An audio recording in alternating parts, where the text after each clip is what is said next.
আজি আমাৰ প্ৰমোদ বড়ো ডাঙৰীয়াই কৃষি বা এগ্ৰিকালচাৰৰ কথা উল্লেখ কৰিছে।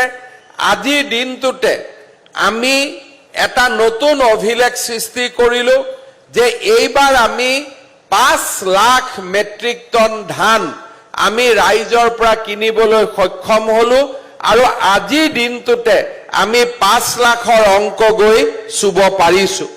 এই 5 লাখ ধান আমি কিমান টকাত কিনিছো? মানুহক আমি প্ৰতি কুইণ্টলত 1940 টকা আমি দিব পাৰিছো। আগতে আমাৰ গাঁৱৰ মানুহে 1200-1300 টকাত মিলৰ মালিকক ধান বিক্ৰী কৰিছিল।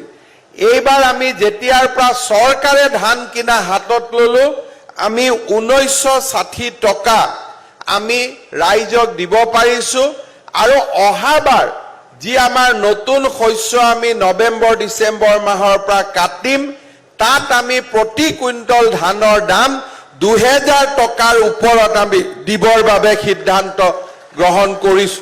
অৰ্থাৎ যি আগতে কৃষকে 1200 টকা দাম পাইছিলে, অহা বছৰ সেই দাম গৈ 2000 টকা পাৰ হৈ যাব।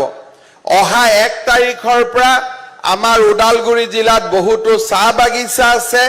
অহা 1 তাৰিখৰ পৰা বাগানৰ শ্ৰমিকৰ দৰমহাও আমাৰ বৃদ্ধি হ'ব আৰু প্ৰথমবাৰৰ বাবে অসমত কোনো ধৰণৰ আন্দোলন নকৰাকৈ আমাৰ বাগানৰ শ্ৰমিকসকলৰ দৰমহা বৃদ্ধি কৰাৰ বাবে ৰাজ্য চৰকাৰে সিদ্ধান্ত লৈছে।